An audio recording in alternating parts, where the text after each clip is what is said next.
5,000 years ago, long before the age of Homeric Greece, the rise of Rome, or the birth of Christ, the ancient Chinese civilization began to form in the valley of the majestic Yellow River, in what is now northern China.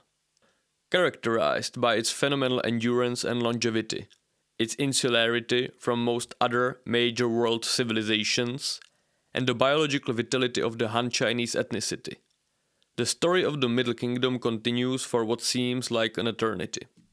Yet the tide of modernity rolling through the world, crushing the thousands of years old traditions and social patterns unable to withstand the pressure and crumbling away like castles of sand, has not spared China. On the contrary, the centrifugal forces of the past 2 centuries have transformed China as profoundly as they have transformed few other civilizations on the planet. China went through a very distinct socio-political evolution. At the dawn of modernity, it was an ancient, proud, stagnant, and largely ossified civilization.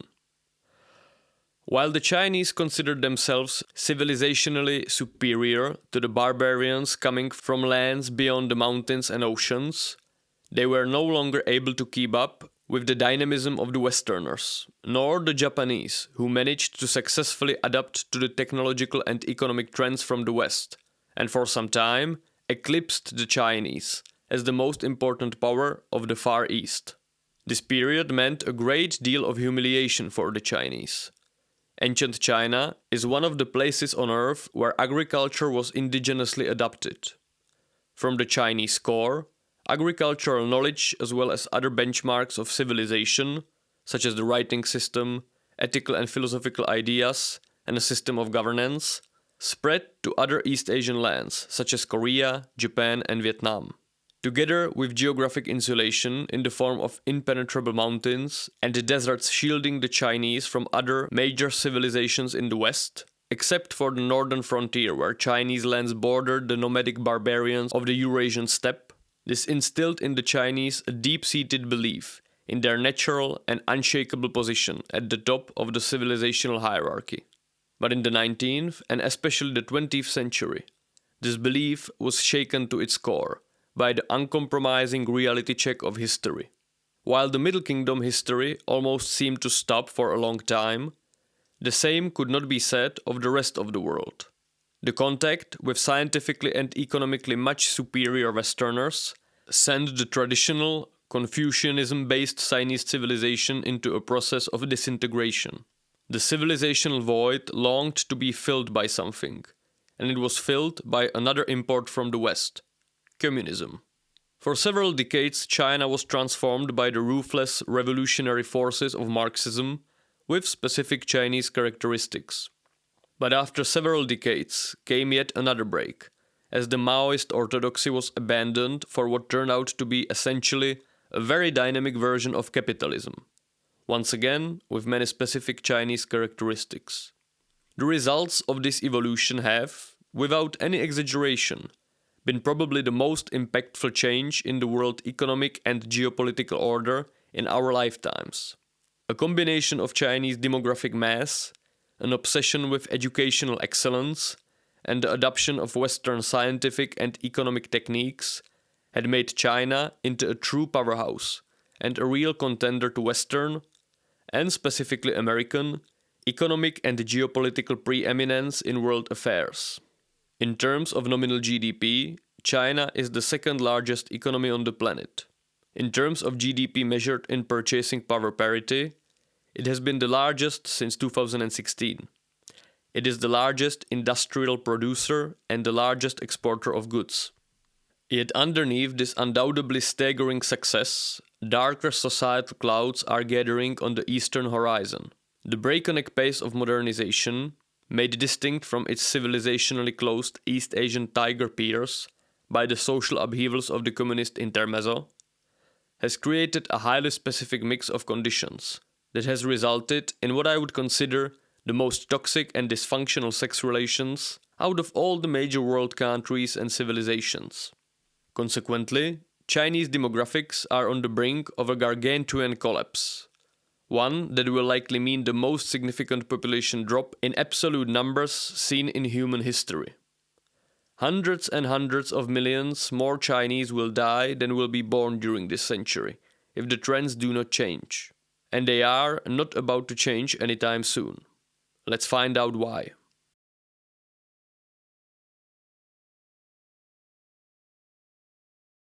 I feel like, from an outsider's perspective, or at least from my subjective perspective as a Westerner, the soul and mind of the Chinese is perhaps the hardest to try to comprehend and empathize with.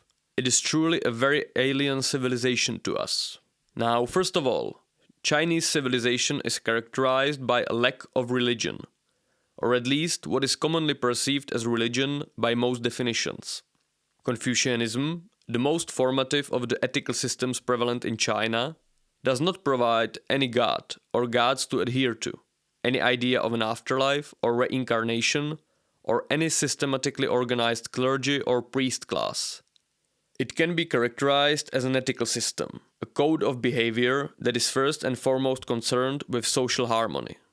Living in accordance with the cosmic order, represented by the yin and yang, two opposing contradictory forces that, nevertheless, do not engage in some form of dualist historical battle between good and evil, as is often common in various other traditions, but are ultimately complementary and in an ever-shifting state of dynamic balance. They can be represented by the visible and the invisible, the receptive and the active, the unshaped and the shaped. They characterize the yearly cycle of winter and summer, the landscape, shady and bright, the sexes, female and male, and even sociopolitical history, disorder and order. Confucianism is concerned with finding middle ways between yin and yang at every new configuration of the world. There is some form of transcendence, a notion of heaven as the order of the world and source of divine authority, but it is not separate from the world. It is found within it, particularly within human nature and moral action. It's not about escaping the world to reach a higher realm, but about realizing a higher moral and spiritual potential within the human experience. The primary characteristic of the Chinese, then, is a very strong emphasis on balance, harmony, and certain earthly, down-to-earth pragmatism. I will make many comparisons between India and China in this chapter of the video, since they are the two biggest and most influential non-Abrahamic Asian civilizations. And they are so profoundly different from each other that their comparison is often a very good way to try to understand them better.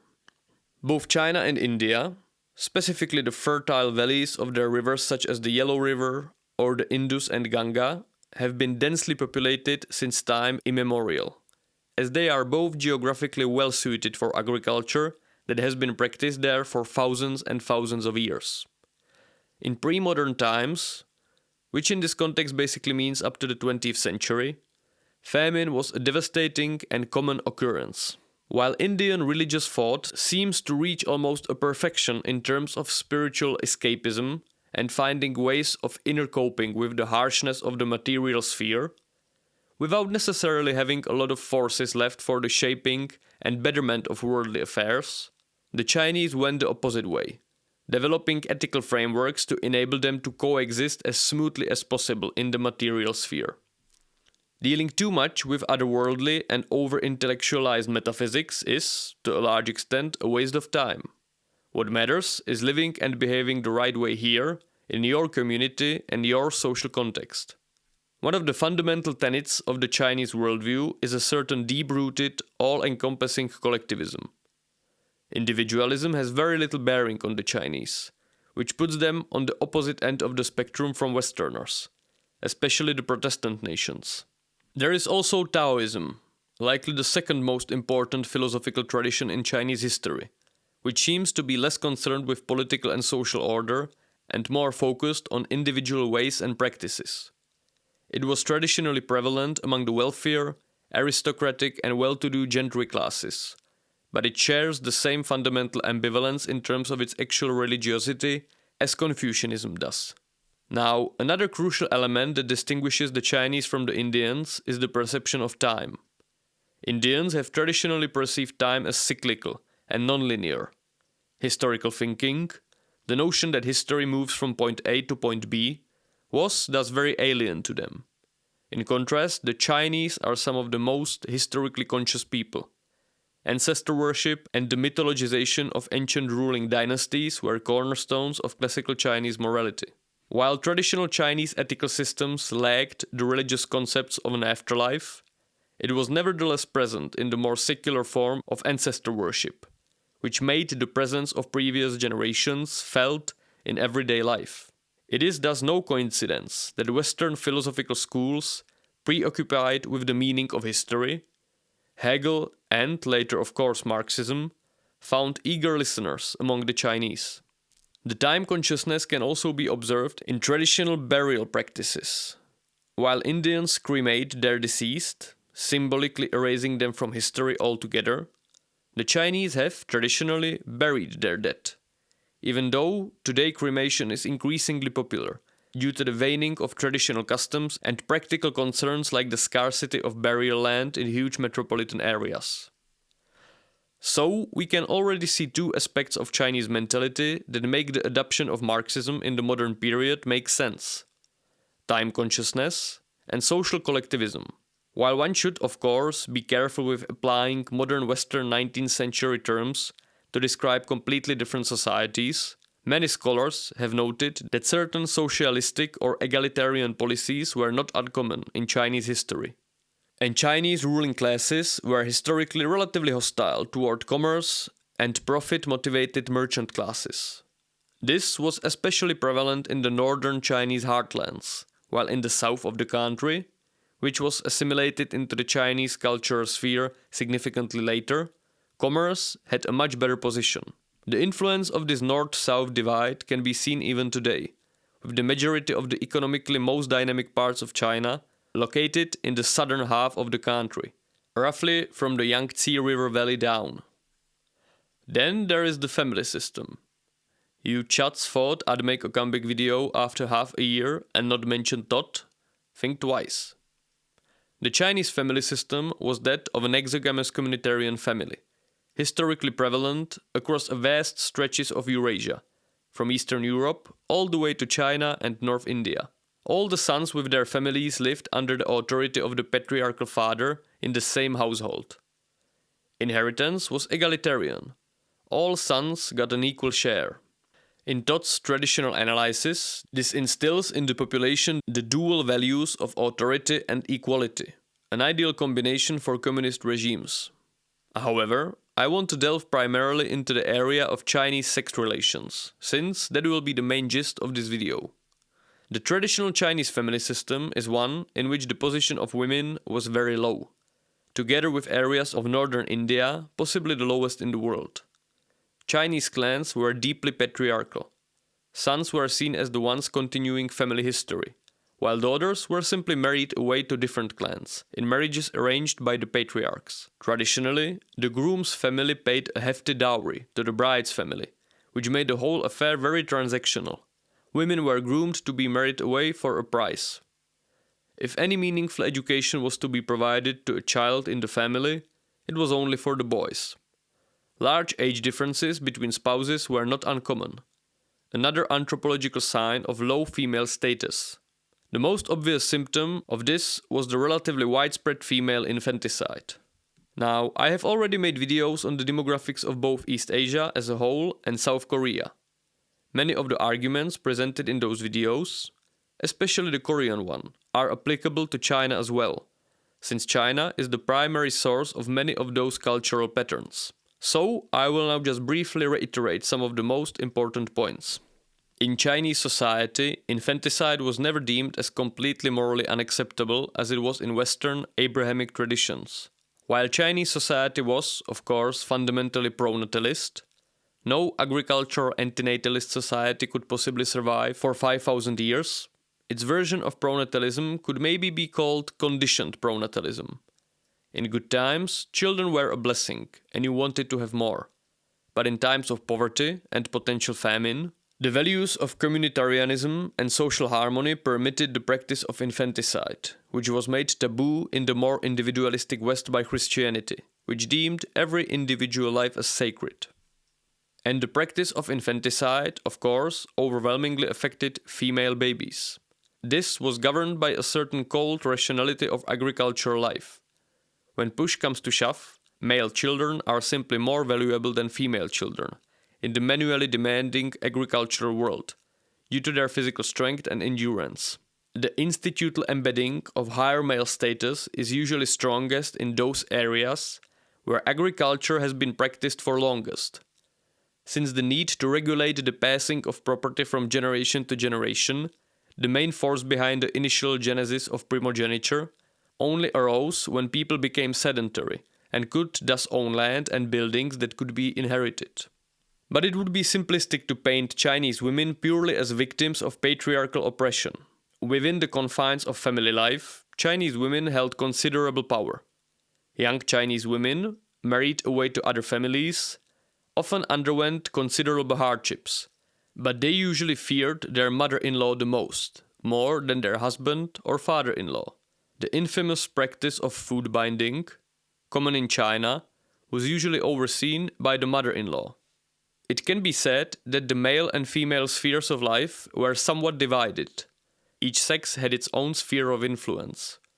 While in the objectively measurable categories, such as those outlined by Todd, Chinese women certainly had very low status, another French thinker, Amaury de Riencourt, offers an alternative view. He points out that, apart from these objective material conditions, there are also more abstract and symbolic, yet not unimportant ways in which different civilizations internalize feminine and masculine principles. China is a civilization where clannish family structures were incredibly important, likely the most important social units and the cornerstones of the whole social order.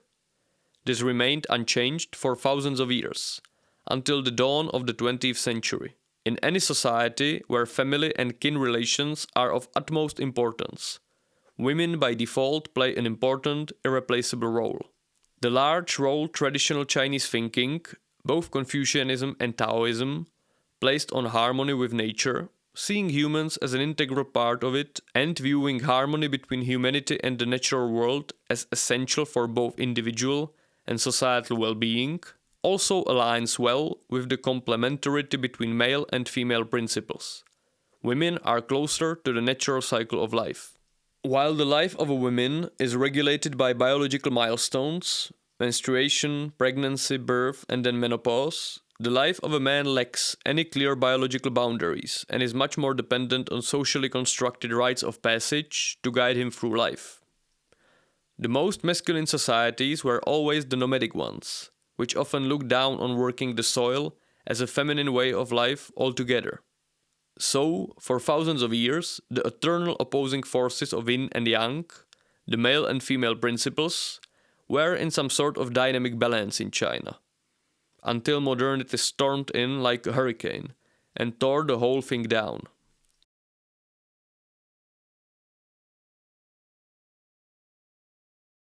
As I said in the introduction of this video, I think the specific historical journey of China in the 20th century laid the ground for what are now probably the most toxic sex relations in the world, or at least in the countries I have researched for the purposes of this channel.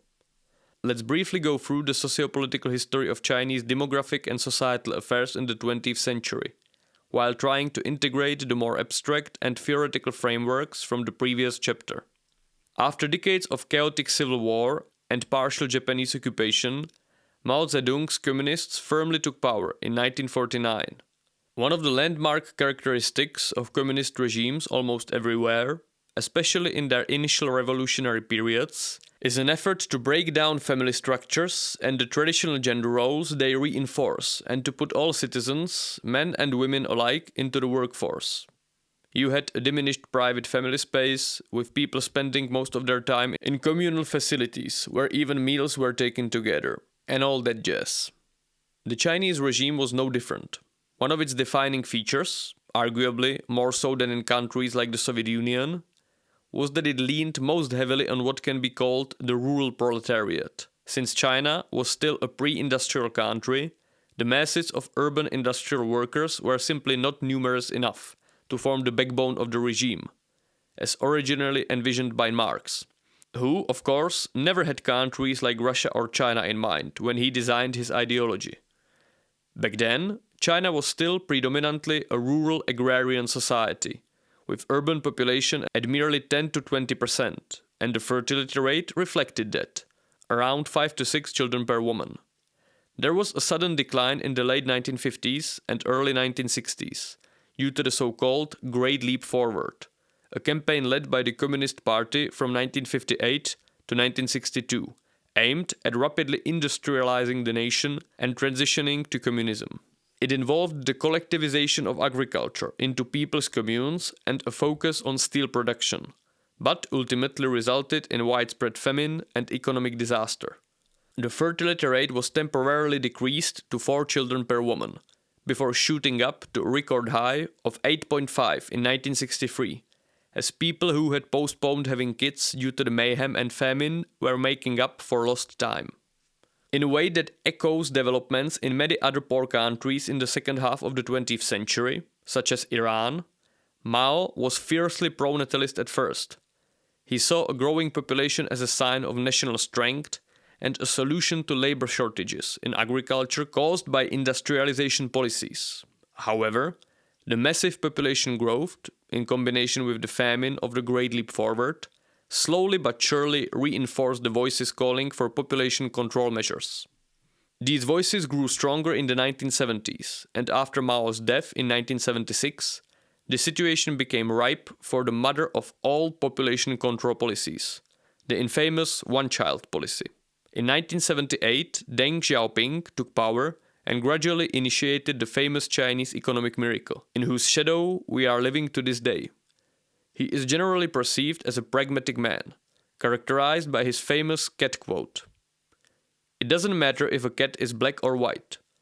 If it catches mice, it's a good cat." Planned economy or market economy were seen simply as tools for distributing resources, unrelated to political institutions.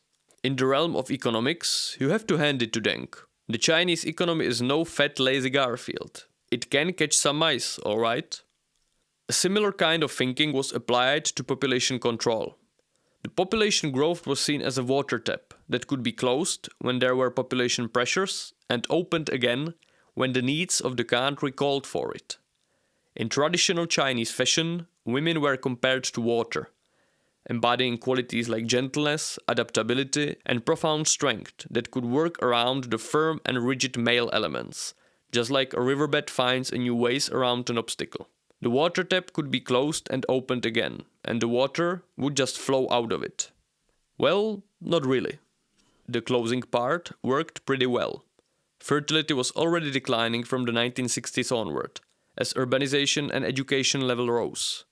Now, while the communist regime in China was obviously horrific, it did make significant progress in the field of education. In 1949, it was estimated that the illiteracy rate in rural areas was around 80%, and even higher among women. Substantial progress was made in this regard, and by 1964, the illiteracy rate had been reduced to around 50%. Not that the country needs a communist regime to achieve such progress. The culturally similar South Korea achieved even better results. Nevertheless, the regime was effective in educating its population, and it was effective in overriding cultural patterns that had long made education a male-exclusive domain. By 1982, there was still a considerable gap between literacy rates by sex, 80% for men versus 51% for women. But this disparity was largely influenced by older generations who had grown up in pre-communist times. Among younger cohorts, the gap was much smaller. And then came the one-child policy, which massively influenced family life within the country. The policy was not absolute. It was more rigidly upheld in urban areas than in rural ones, and certain ethnic minorities were exempt altogether. If a family had a daughter, they might be given an allowance for another try to have a son, so to speak. But the impacts of the policy were nevertheless radical. In rural areas, the number of only child families shot up from 6% to almost a third. In urban areas, it increased from 12% to 40%. What was once a genuinely minority behavior became the most prevalent family model. And it created a very peculiar set of circumstances. Chinese women brought up before the communist regime, and especially before the one-child policy, were not raised with expectations of educational or professional ambition. They were raised with expectations of family duty as wives and mothers. How one is brought up and what culture patterns one observes at home obviously shapes a person's outlook and expectations. The communist regime promoted high labor participation of both sexes. Women's participation in the workforce rose dramatically, particularly in state-owned enterprises and agriculture, and the government provided childcare and other social services to support working women. So, the traditional social patterns were being significantly changed. And then came the one-child policy, which hugely increased the number of only children in the population. A family that would previously have supported their male offspring in his educational and professional ascension now often had only one child, often a daughter. The women brought up during the strictly enforced one-child policy of the 1980s and 1990s now make up the bulk of both the Chinese female workforce and the vast majority of its women of childbearing age. These women were raised in a highly specific sociological setting. They were born and grew up during the very gradual dismantling of the previously dominant state-owned enterprises and the increasing role of private employment. In 1990, China still had one of the highest rates of female labor participation on the planet, up to 90% according to World Bank data. That's a rate much higher than in any Western or non-communist East Asian country. The gender pay gap in 1990 was also one of the lowest in the world. Female workers were, on average, paid close to 90% of the average male wage. If one were to look at the success of the communist regime in China purely through the narrow lens of economic gender equality, the regime would be an outstanding success. So, the young, only child women were brought up in an environment where they saw both their parents work on an almost universal scale, even though women also bore the burden of a highly unequal division of domestic labor. I can sort of testify to this being true, since I am from a post-communist country myself. Women under communist regimes really had it pretty tough. They were all employed, unless they were at home with very small children, but the expectation that the vast majority of domestic work, such as child rearing, cooking, cleaning, washing, and whatnot, would be performed by women, was still completely normal. This was also supported by the structure of the labor market, where manually demanding industrial labor, typically performed by men, still comprised a significant proportion of available jobs. The women just had to do it all at once, and no one really cared that it was hard. In China, it was similar. Now, I read the book called The Lonely Generation that describes the current demographic crisis in China and the ways in which the one-child policy generation contributes to this crisis. Imagine being brought up as a daughter in those times. The first very toxic element this introduced into sex relations in China is that, deep down, from the moment you are old enough to understand these things, you know that if everything had gone according to your family's wishes, you would have been a boy. I think people in the West, or in cultures without such an ingrained preference for male offspring, really can't imagine the severity of this. In rural areas, before the one-child policy, when families were larger and a poor family managed to get hold of some fruit, for example pears or apples, it was not uncommon for the boys to eat the peeled of fruit, while the girls got the peels. Later, there was an example of a family where the grandparents had 2 sons, and then each of those sons had one child under the one-child policy, one son and one daughter. The preference of the grandparents for their son who had a son, whether in the form of time, care, or monetary gifts, was clear. Women who had a daughter often felt like they had somehow failed to give a son to their husband and his parents, and only child women often recalled being implicitly or explicitly blamed for not being a boy, perhaps in an argument with their parents or in some other emotionally intense situation. Nevertheless, if you can only have one child and it happens to be a daughter, you will, in a proper Chinese way, invest a hell of a lot of effort into your daughter, your only offspring. In not uncommon situations where 2 only children had one child together, the child would also be the only direct offspring of 2 entire bloodlines. You are your family's only hope. So, these women were intensely prepared for their future careers through the well-known East Asian ultra-hardcore education culture. Not a lot of time for just hanging out, dating, or even learning to do basic domestic chores. Just a lot of studying. And maybe some structured activities like piano lessons or whatever. And many of these women felt a burning inner desire to prove to the world that they could be just as good, or ideally better than men. These conditions created a generation of female educational overachievers, with incredible focus on their careers. And in educational terms, they succeeded. Chinese women born after 1990 are now more educated than their male peers, echoing a similar trend in many Western countries. Moreover, Chinese women now define success in terms of economic abundance more than men do, even if only by a small margin. While all young Chinese people are, according to research, quite materialistic, women are even more so than men. Over 90% of young people of both sexes yearn for economic success at the age of 18. But just as they were slowly entering the labor market to realize their desires, the country was profoundly changing. As the economy was liberalizing, the proportion of state-owned companies was shrinking, and privately owned ones were increasing. Meanwhile, the state abandoned its communist emphasis on the mandatory employment of both sexes, and sort of let things run their course. China underwent a massive decline in female labor participation, and its gender wage gap hugely increased. Between 1990 and 2020, female labor participation decreased from almost 90% to 68%. In all other major economies, including other East Asian ones, the trend was the opposite. The gender pay gap also massively increased, from women being paid almost 90% of the average male wage in 1990 to less than 60% today. Once again, the trend in all other major economies was the reverse. This can be understood as a correction of the artificial state of things achieved by the communist regime. Employers became much more reluctant to hire young women, fearing they would become pregnant and go on maternity leave, during which the company would have to pay for their birth insurance. For the same reason, when choosing employees for promotions, men were often preferred. State-funded childcare nurseries and similar services were also slashed, as the state no longer expected all women to work. And then there's the actual incredible hustle of bringing up children in contemporary China. As in other East Asian countries, the educational culture is pretty insane. Up to 10% of the family budget often goes to extracurricular learning activities aimed at helping children succeed in the ultra-competitive academic and labor markets.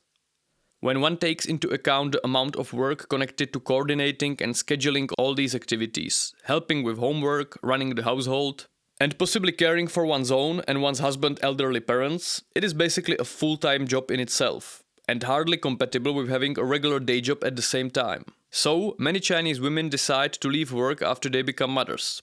But many do so reluctantly, and they are somewhat embittered by societal expectations that they should handle all of this while men focus on their careers. Chinese women, who leave work to assume domestic duties, report a significant decrease in life satisfaction afterward, because they grew up with the same career ambitions as men. Research shows that while almost half of Chinese men agree with the statement that women should do more household work than men, only 18% of Chinese women do. At the same time, there are societal pressures from the same family that sort of autistically prepared you for a life of huge career success, that now pressures you to get married and become a mother as fast as possible. There is a cultural stigma in China around remaining unmarried, especially after the age of 26 or 27. Such women are called leftover women in China. And all the trends we talk about in regard to the dating crisis in the West are present in China, but worse and more pronounced.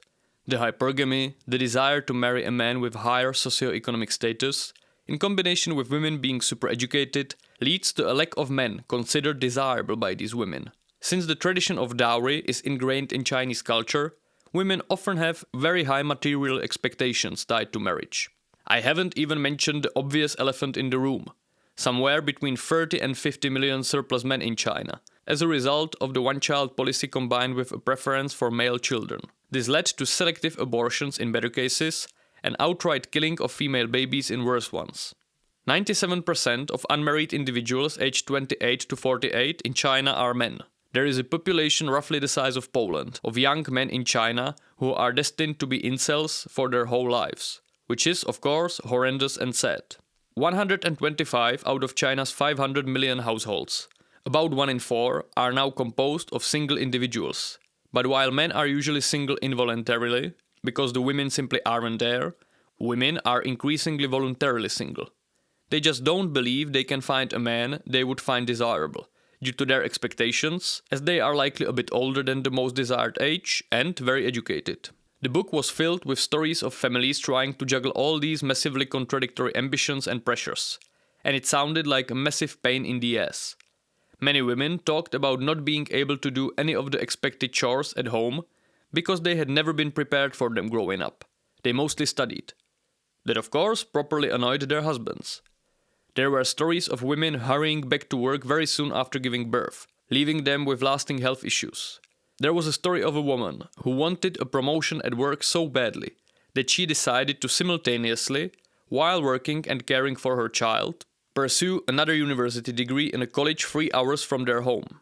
She basically separated from her husband, rented an apartment in that college city, and stayed there with her mother, who essentially cared for her child while she studied, worked, and commuted non-stop. Which is insane. Parents compare their college test results to see who was better at which subject, so they can properly decide which parent will help their child with preparations for which subject. The divorce rate in China went up from less than 3% in 1979, when it was basically a rare occurrence, to 53% in 2020. And keep in mind that divorce is more socially undesirable in East Asia than in the West. After that, the government stepped in and implemented a so-called cooling period. This policy introduced a mandatory 30-day waiting period for withdrawing divorce petitions, aiming to reduce the divorce rate. After the implementation of this policy, the divorce rate declined to around 40%. To somehow conclude this chapter, I'll provide one last statistic. In almost all developed countries, women, and people in general, report having fewer children than they desire. This is true even for South Korea, Japan, and Europe. But not so for China. In 2020, Chinese women reported their average ideal number of children as 0.8. Meanwhile, Chinese men reported desiring 2.6 children on average. So, the current Chinese fertility rate of 1.1 is significantly higher than the desires of young Chinese women, and almost half of them reported pressure from their husband as the reason for having more children than they wanted. The paradigm shift in Chinese attitudes towards family size occurred around 2005, firmly pointing to a change among the one-child policy generation, coming of age in the realities of Chinese state capitalism, or however you want to call it. While their parents were often willing to undergo punishment from the state just to have more children than was allowed, admittedly often driven by a desire for at least one son, 40% of young Chinese childless women now report having no desire or plans to have a child, and 2/3 of those who already have one report no planning to have a second. While the fertility water tap was easily closed, and the water just stopped flowing, getting it back on has proved to be a much more complicated task.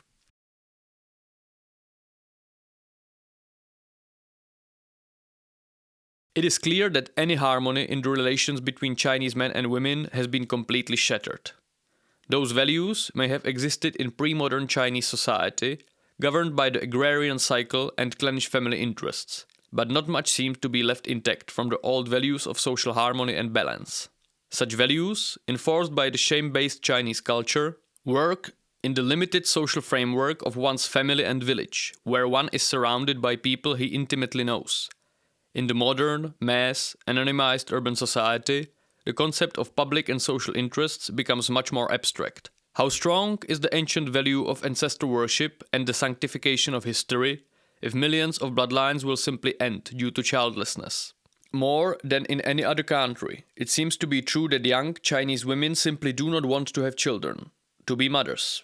And to be honest, it's sort of hard to blame them for it. The completely contradictory societal and individual expectations are hard to reconcile within one lifetime. One just can't have it all. I've repeated this in many of my previous videos, so I won't spend a whole lot of time on it. But the basic point from the analysis of family systems by Emmanuel Todd remains valid.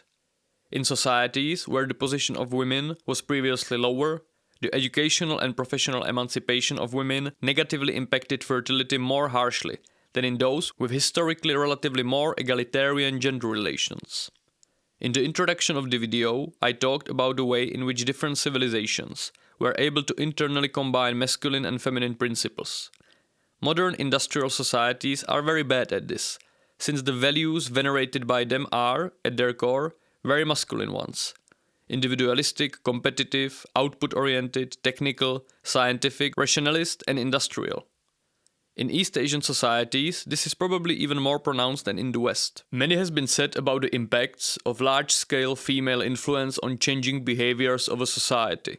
Certain behavioral feminization, the way conflicts are resolved and non-harmful approaches preferred, how modern education is shaped by patterns suitable mostly to women, how the emphasis on emotionality has been championed, and so on. And I certainly do not deny these changes. But if we look at how success and high status is defined in modern societies, it is nevertheless still very much centered on the male arena of competitive economic achievements.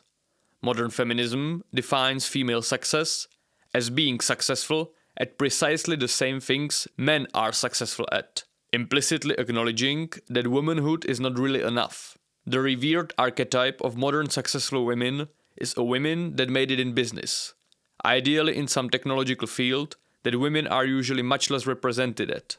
Those are all areas in which men are, not on an individual level of course, but at the top levels, more successful than women.